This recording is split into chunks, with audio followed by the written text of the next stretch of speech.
पिछली वीडियो जो बनाई थी कुछ कंट्रोवर्सी क्रिएट हो गई उसके कारण, और फिर उसमें यही भी कुछ बातें सामने आई कि करौली सरकार ने मुझे पैसे दिए हैं इस वीडियो को बनाने के लिए। दूसरा, करौली सरकार दूसरे गुरुओं से जो पूर्ण हो चुके हैं उनसे थोड़ा जेलसी फील करते हैं, उनको उनकी प्रसिद्धि ख्याति नहीं है, उनको मतलब स्वाति नहीं है वो जो दूसरे गुरुओं अगर ज़्यादा आगे बढ़ते हैं तो। और तीसरा ये भी कि बागेश्वर धाम को मैंने कुछ ज़्यादा गलत तरीके से रिप्रेजेंट कर दिया। इन सब बातों का मैं जवाब देना चाहूँगा आपको इस वीडियो के माध्यम से। आप प्लीज़ ज़रूर सुनिए मैं जो मैसेज देना चाहता हूँ। देखिए, सबसे इम्पॉर्टेंट बात तो ये कि करौली सरकार ने बहुत सारे गुरुओं को लेके ना कुछ बातें बताई हैं, लाइक गोगा पीर जी, गोरखनाथ और इस्कॉन के बारे में भी कुछ कहा है। फिर उसके बाद में उन्होंने खाटू श्याम जी के लिए भी एक वीडियो आपने देखी होगी, उनके बारे में कुछ कहा है। मेहंदीपुर बालाजी के लिए कुछ कहा है, जो कामाख्या माता का आसाम में मंदिर है उसके बारे में कुछ कहा है, सालासर बालाजी के लिए कहा है, और अगर कोई छूट गया तो मैं देख लेता हूँ। हाँ बिल्कुल, लगभग। और ये पंडोकर सरकार और हर्ष भैया, इनके बारे में भी उन्होंने कई बार कुछ वीडियोस बनाई हैं। तो इन सबको रामकृष्ण परमहंस को लेके भी कुछ कहा है, ठीक है। और ये सारे हो गए, ठीक है। श्री श्री रविशंकर को में एक छोटी सी कंट्रोवर्सी क्रिएट हुई, तो इन सारी कंट्रोवर्सी को क्लियर करने के लिए मैं आपके सामने कुछ प्रमाण रखना चाहता हूँ, वो भी करौली सरकार की तरफ के ही कुछ वीडियो के माध्यम से आपको समझ में आ जाएगा क्या है।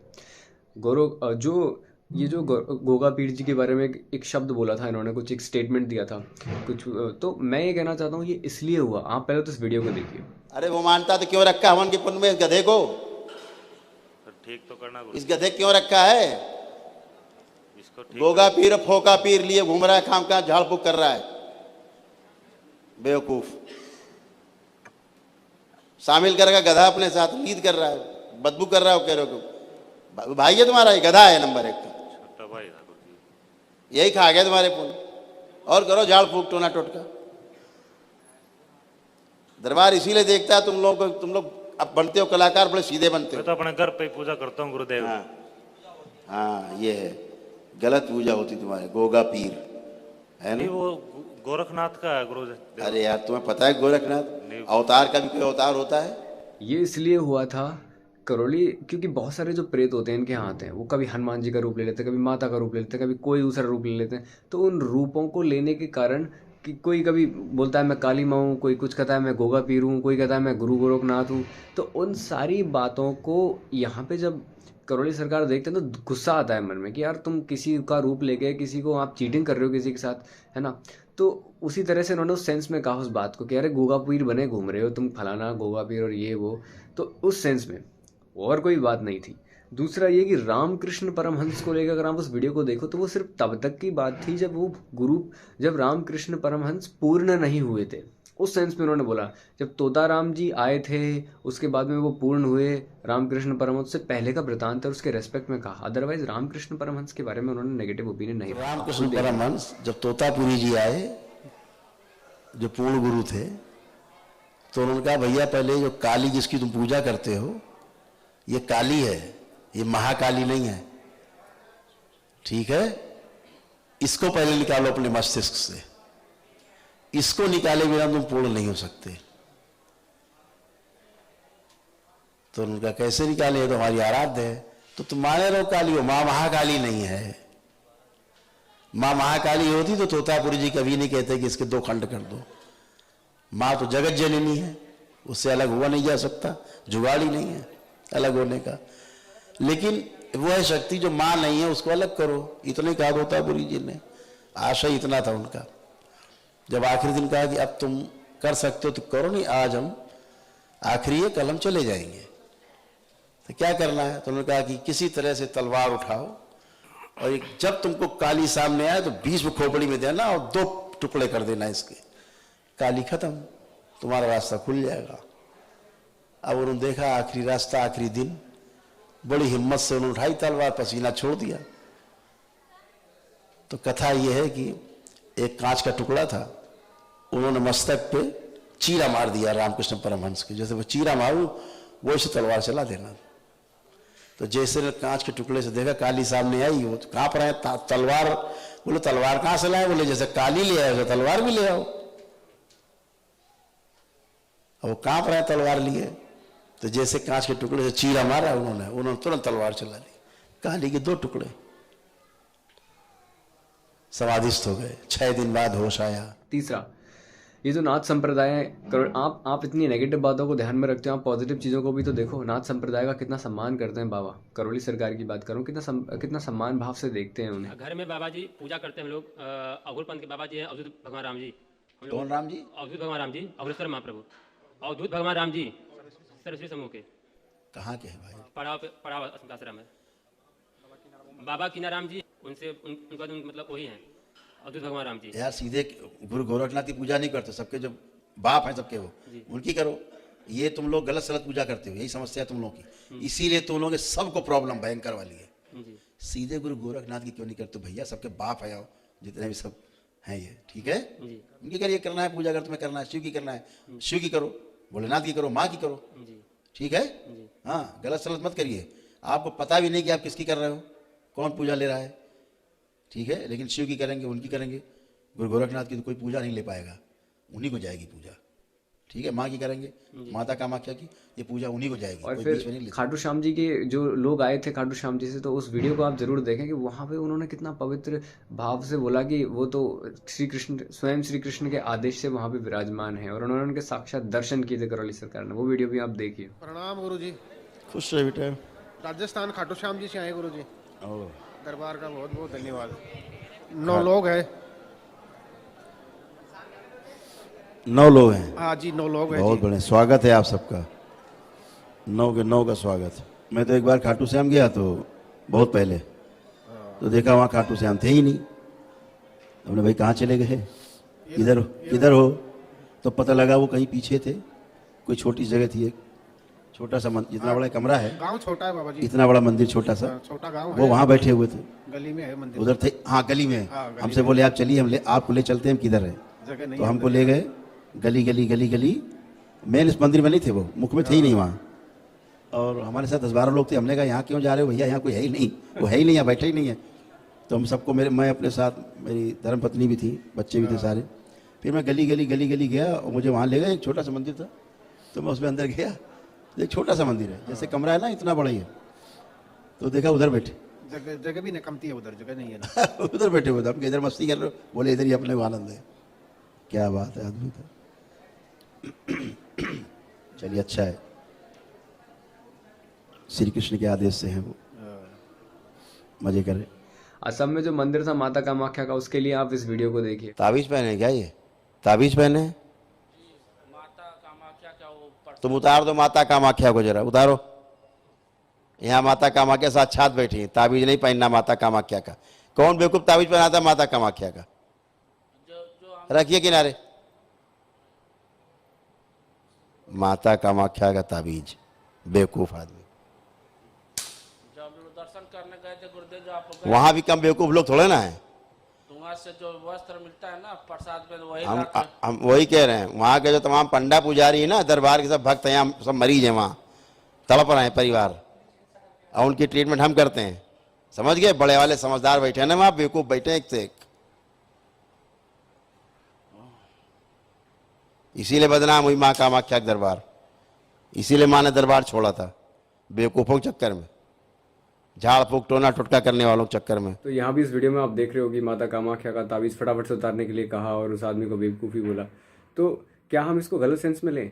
हम इसको इस सेंस में ही लें कि जितने भी भूत प्रेत हैं वो सारे कभी माता कामाख्या का रूप ले लेते हैं, कभी हनुमान जी का ले लेते हैं, कभी किसी को ले लेते हैं और लोगों को बेवकूफ़ बनाते हैं। कभी गुरु गोरखनाथ का ले लिया, गोगा पीर जी का ले लिया।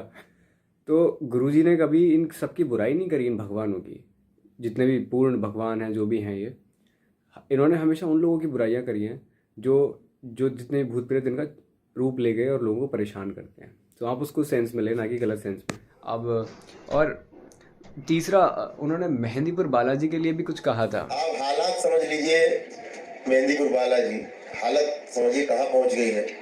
इससे बड़ा क्या प्रमाण होगा कि मंदिर के जो महंत जी हैं, पुजारी जी, उनकी सगी भतीजी अभी यहाँ से ठीक हो गई, महंत जी मेहंदीपुर बालाजी। देखा आप लोगों ने?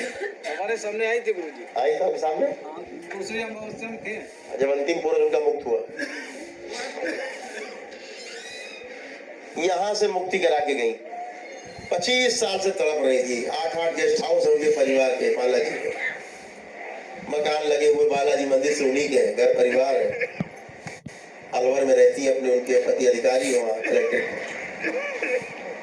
8 साल तक लगातार बालाजी मंदिर में उनके लिए जप तप अनुष्ठान सब हुए।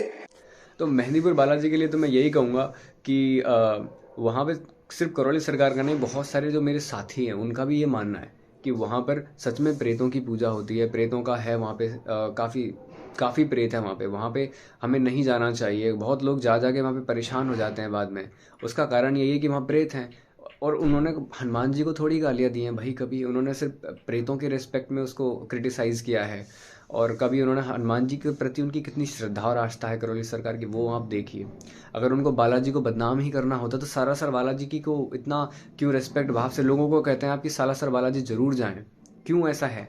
उसका कारण यही है कि उनको किसी पर्टिकुलर चीज़ से प्रॉब्लम है। लाइक प्रेतों, जो प्रेत हैं आप उनकी पूजा कर रहे हो उस रिस्पेक्ट में उनको बालाजी से।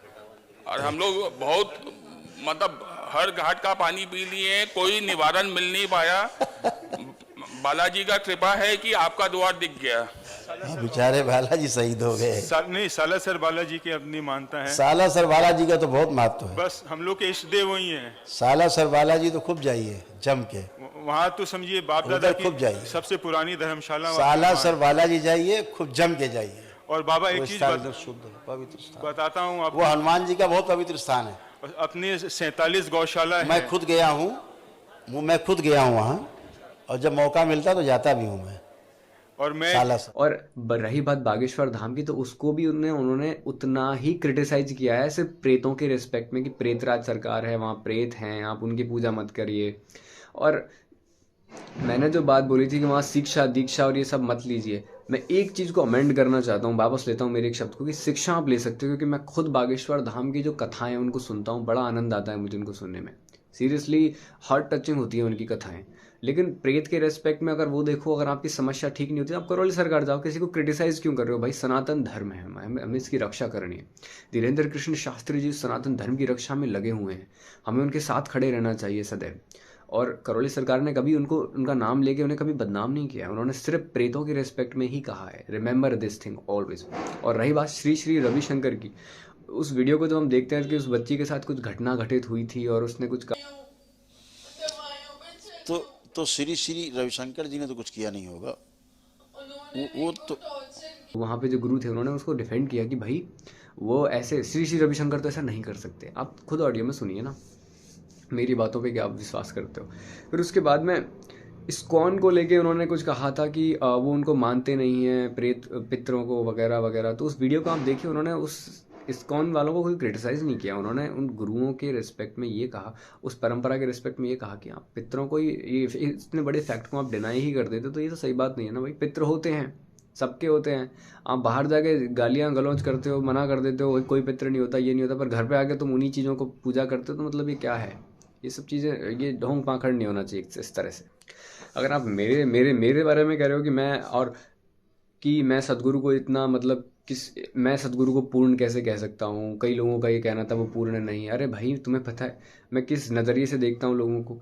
मैंने कितने सारे धर्म गुरुओं पर रिसर्च करी है, मैंने अष्टावक्र गीता को देखा है, मैंने ओशो की पूरी चीज़ इतिहास सब कुछ पता है। वो ऐसा कोई ऐसा मुश्किल से कोई इंस्टेंस होगा जो मुझे नहीं पता होगा जो ओशो के टाइम पे घटा हुआ हो। ओशो के रेस्पेक्ट में बहुत रिसर्च किए। इवन जब माँ शीला को उन्होंने मैनेजर बनाया था, जब ओशो ऑरेगन सिटी गए थे, उन्होंने इतनी बड़ी ज़मीन को लिया, फिर उसके बाद में अमेरिकन सरकार ने उसे भगा दिया उन्हें। तो इस पूरा वृतांत याद है मुझे, किस तरह से क्या हुआ, ओशो ने किस तरह से क्या लिया, क्या किया, किस तरह से उनकी डेथ हुई, सब कुछ आई नो दैट। एक इंस्टेंस पता है मैंने उनकी सारी। इवन ओशो ने जो कृष्ण के ऊपर जो कमेंट्री की वो भी मैंने पूरी बहुत ध्यानपूर्वक सुनी है, and respectfully pay attention to that, and I humbly thankful for Osho. अगर कोई भी ओशो को बहुत ध्यान से सुनना चाहता है, जो एक इंस्टेंस घटा, बाकी तो ओशो को बहुत कुछ आपको जानना पड़ेगा, लेकिन अगर बेसिक चीज़ जाननी है तो आप नेटफ्लिक्स पे द वाइल्ड कंट्री नाम से एपिसोड्स हैं, आप वो देख सकते हो। उसमें अमेरिकन गवर्नमेंट ने बहुत सारी चीज़ों को जो अभी हमारे डोमेन में नहीं है, हमारे इंडियन डोमेन में नहीं है, बहुत सारे वीडियोस वो वहाँ पे अवेलेबल हैं, तो वो नेटफ्लिक्स में आपको मिल जाएंगे। हालांकि उसमें पूरी तरह ओशो की नेगेटिव इमेज दिखाई है, तो वो आप देख सकते हो। ये कोई स्पॉन्सर्ड नहीं है, ये मैं अपनी तरफ से बता रहा हूँ आपको जानकारी के लिए एज वेल। फिर संत रैदास को मैंने सुना है ना, कबीर को, मीराबाई को, इतने सारे, और अष्टावक्र वगैरह हो गए, और स्वामी नारायण जो 1797 में 11 वर्ष की उम्र में उन्हें इतना खतरनाक तरीके से ज्ञान प्राप्त हो गया था, इतना बढ़िया, वो उन्हें मैंने बहुत ध्यानपूर्वक सुना, समझा, और इतनी सारी चीज़ें मेरे दिमाग में हैं। ऐसा नहीं है कि मैं कुछ फर्जी बातें करता हूँ। मनुष्य को कैसा जीवन जीना चाहिए? ऐसा जीवन जो उस उच्चतम विद्या को पाने के लिए जिया गया हो, जिसे जानने के बाद और कुछ भी जानना बाकी न रह जाए। पर ऐसी कौन सी विद्या है? ब्रह्म विद्या, जिससे अपने अहंकार, स्वभाव, अज्ञान, इंद्रियों एवं अंतःकरण की गुलामी, हर प्रकार की दुख, सारे बंधन, जन्म मरण के चक्कर, इन सब से मुक्ति पाकर आत्यंतिक कल्याण प्राप्त होता है। पर केवल स्वयं के कल्याण के लिए जिया गया जीवन स्वार्थ सिद्धि का पर्याय बनकर ही नहीं रह जाएगा। यदि व्यक्ति यथार्थ रूप से आत्यंतिक कल्याण के मार्ग पर चल पड़े तो उसका जीवन अपने आप ही सबके लिए कल्याणकारी बन रहता है, एक यज्ञ के समान बन जाता है। सबकी भलाई का यज्ञ, सबकी सेवा का यज्ञ, सबके कल्याण का यज्ञ। मुझे पता है। और सबसे पहले भगवान राम, श्री कृष्ण, इनके बारे में कितना अध्ययन किया है मैंने, मुझे पता है, और कितना इनको एनालिसिस किया, मनन किया है, सोक्रेट्स को सुना है और सब। और मुझे बहुत आनंद आया सबसे एक्सट्रीम लेवल पे कृष्ण के बारे में और हनुमान और भगवान शिव। अंततः मैंने शिव को सुना, बहुत आनंद आया शिव को सुनने में। इनसे ऊपर कुछ लगा नहीं मुझे कि इनसे भी ऊपर कुछ है, बस कन्फ्यूजन शिव में ही रहता है, अदरवाइज कुछ काफ़ी हद तक क्लियर हूँ। तो इतनी सारी चीज़ों को जानकर मैंने बहुत कुछ चीज़ें ऑब्जर्व करी। इवन आप कहते हो सदगुरु को मैंने ऐसे ही कह दिया, उसके पीछे रीज़न ये है, इन सारे चीज़ों की जानकारी होते हुए मैंने सदगुरु को सुना कई दिनों तक। आप और यूट्यूब वाले सदगुरु की बात नहीं कर रहा मैं, यूट्यूब पे मैं सदगुरु को सुन लिया और वो सब, हाँ मैं उनकी ही बात कर रहा हूँ, ध्यानलिंग वाले, जिन्होंने ध्यानलिंग बनवाया। और आप कभी ओशो के बारे सदगुरु के बारे में जानना चाहते हो तो आप सदगुरु का ऐप डाउनलोड कीजिए प्ले स्टोर से, और वहाँ पे आप सदगुरु एक्सक्लूसिव पे जाके और कुछ पेमेंट फ़ी करना पड़ेगा आपको, लगभग 100 रुपये का। फिर उसके बाद आप एक स्टोरी सुनना सदगुरु की, वीजी वाली, उनकी जो वाइफ है वो उनकी किस तरह से डेथ हुई थी, और सदगुरु को कितना ज्ञान है कितना नहीं, उन्होंने जो ध्यानलिंग बनाया उसके पीछे में जो प्रोसेस थी, आप उसको एक बार नज़रअंदाज मत करना, बस उसको ध्यान से देखना, आपको सब समझ में आ जाएगा। ओशो कौन, सदगुरु कौन है, उनका इतिहास क्या है, सब कुछ। तब जाके आपको कमेंट करना चाहिए कि सदगुरु पूर्ण है या नहीं। और सदगुरु ने खुद डिक्लेयर किया, मैंने उनकी किताब पढ़ी थी डेथ एंड इनसाइड स्टोरी, उसमें उनके पास्ट लाइफ्स के बारे में जो यात्रा है, उनके जो गुरु हैं उनकी यात्रा है, 2 मिनट उनसे मिले, क्या हुआ, वो सारी आपको मिलेगी जानकारी, आप उसको ज़रूर देखें। उसमें उन्होंने बोला है कि उनके मृत्यु के पश्चात वो लगभग 90 साल तक और रहेंगे मृत्यु के पश्चात, और उन जिन जिन लोगों को उन्होंने स्पर्श किया है उनके लिए वो कार्यरत रहेंगे, उनके भले के लिए। सर मैं बताना चाहूँगा जिन्होंने मुझसे कहा था कि सदगुरु अपने आप में पूर्ण नहीं है, उनके पिछले जन्म में सदगुरु ने सारे चक्रों को जागृत करके अपने प्राण होश पूर्वक त्यागे थे। तो और इस जन्म में भी वो होश पूर्वक ही आए थे ध्यानलिंग को बनाने के लिए। ये आप जानोगे उस किताब में, और कई सारी ओशो की सदगुरु की वीडियोस हैं, उनको देख के। और बाकी देखिए सदगुरु Shri Brahma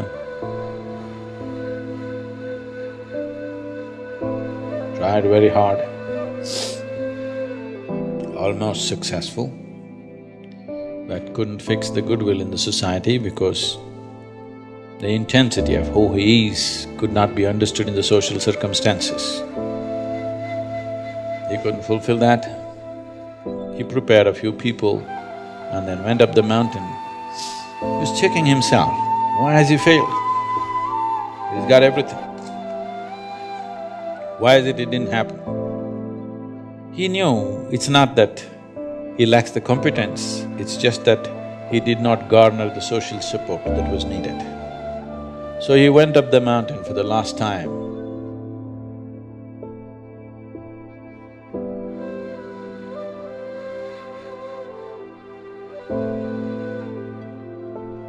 Before going up, he announced here at the foothills, a few of his disciples gathered. They said, "What now?" He said, "Even Tirpi Varvan, that means this one will be back again."